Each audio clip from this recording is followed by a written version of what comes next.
مفتی صاحب، Los Angeles میں آگ بے قابو ہو گئی ہے، کچھ مسلمانوں کو اس پر خوشی ہو رہی ہے اور کچھ انسانی جانوں کے ضیاع پر بہت غمگین دکھائی دے رہے ہیں۔ یہ قدرتی آفت عذاب یا آزمائش سے کچھ بڑے ظالم لوگوں کے گھر بھی جلے ہیں، اس پر کیا رد عمل دینا چاہیے؟ دیکھو، کہیں بھی کوئی عذاب آئے یا آگ واگ لگے یا کوئی بھی مصیبت ہو، لوط علیہ الصلوۃ والسلام کی قوم کا عمل ہمارے سامنے ہے۔ وہ گناہوں میں مبتلا تھی، جب ان پر عذاب کے لیے اللہ نے فرشتے بھیجے تو فرشتوں نے پہلے ابراہیم علیہ السلام کو آ کے خبر دی، ارسلنا الی قوم لوط، ہم قوم لوط کے پاس آئے ہیں اور ان کو تباہ کرنے کے لیے آئے ہیں۔ تو ابراہیم علیہ السلام نے اس پہ خوشی نہیں منائی تھی۔ قرآن کہتا ہے یجادلنا فی قوم لوط، ابراہیم علیہ السلام ہم سے جھگڑنے لگے، یعنی اللہ سے تو کون جھگڑ سکتا ہے، مطلب یہ کہ اتنی لجاجت آہوزاری کی کہ عذاب نہ آئے، کہ گویا کہ لڑ رہے ہیں، یہ مبالغہ ہے۔ اور اللہ نے فرمایا ان ابراہیم لحلیم اواہ منیب، نرم دل تھے، بردبار تھے۔ تو انسان کسی کے عذاب کو دیکھ کے انسان پہ یہ سوٹ نہیں کرتا کہ وہ خوش ہو۔ ہمیں تو بس اللہ کے عذاب سے پناہ مانگنی چاہیے کہ اللہ نے جو کافروں کو بھی عذاب دینا ہے آخر میں ہی رکھے، دنیا میں اللہ کسی کو عذاب نہ دے۔ تو اس پہ خوشی نہیں بنتی جو آگ لگی ہے، یہ جب مان لیا جائے کہ وہ سارے ظالم ہی ہیں۔ ایسا ہوتا بھی نہیں ہے، جب کسی علاقے میں آگ لگتی ہے کچھ برے ہوتے ہیں کچھ اچھے ہوتے ہیں۔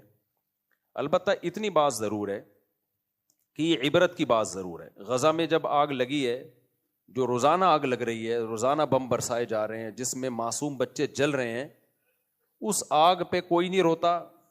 یہاں جب آگ لگی ہے تو پورے میڈیا نے اس کو فوکس کیا ہوا ہے، کوریج۔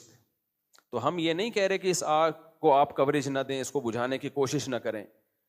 یہ جیسے انسان ہے تو غزہ میں رہنے والے بچے، عورتیں، وہ بھی تو انسان ہیں، ان کے بارے میں خاموشی اختیار کر لینا، بلکہ اور اسرائیل کو اپریشیٹ کرنا، پروموٹ کرنا، اس کی مدد کرنا، تو پھر انتقام کی اللہ کی آگ بھی جوش میں آتی ہے۔ اور اللہ بتاتا ہے کہ تم جو کر سکتے ہو تم کرو، میں جو کر سکتا ہوں وہ میں کروں گا۔ وَمَكَرُوا وَمَكَرَ اللَّهُ وَاللَّهُ خَيْرُ الْمَاكِرِينَ۔ اللہ کہتے ہیں یہ میرے خلاف تدبیریں کرتے ہیں تو میں بھی تدبیر کرنے والا ہوں، اور میری تدبیر ان سے زیادہ پاورفل ہوتی ہے۔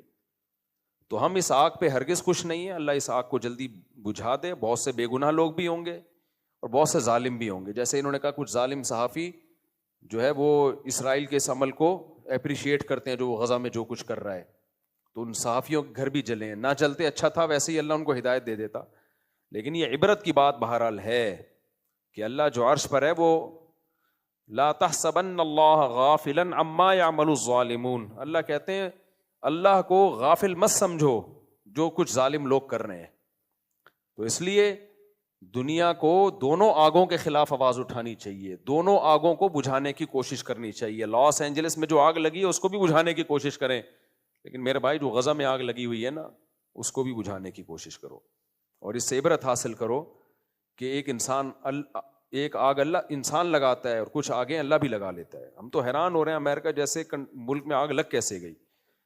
یورپ، امریکہ، کینیڈا، جاپان، ان ملکوں میں گیا ہوں، آگ سے بچنے کے لیے انہوں نے اتنی تدبیریں اختیار کی ہوئی ہوتی ہیں کہ آپ کی سوچ ہے۔ ہر بلڈنگ میں فوارے لگے ہوئے ہوتے ہیں، آٹومیٹیکلی آگ لگے گی تو یہ خود بخود یہ آن ہو جائیں گے۔ اور سڑکوں کے کنارے سڑکوں میں جو ہے نا ایسی جال بچھایا ہوا ہوتا ہے گیسز کا، کہ جیسے ہی یا پانی کی لائنیں الگ سے ہوتی ہیں کہ آگ لگی تو یہ خود بخود کھل جائیں گی۔ اتنا ان کا آگ بجھانے کے ان کے جو سروسز ہیں وہ اتنی ایکٹیو ہیں کہ آپ سوچ بھی نہیں سکتے، اس کے باوجود لگ جاتی ہے۔ وجہ اس کی ہے بھائی اللہ سے کوئی لڑ نہیں سکتا، اللہ سے کوئی لڑ نہیں سکتا۔ حادثات بہرحال ہوتے ہیں،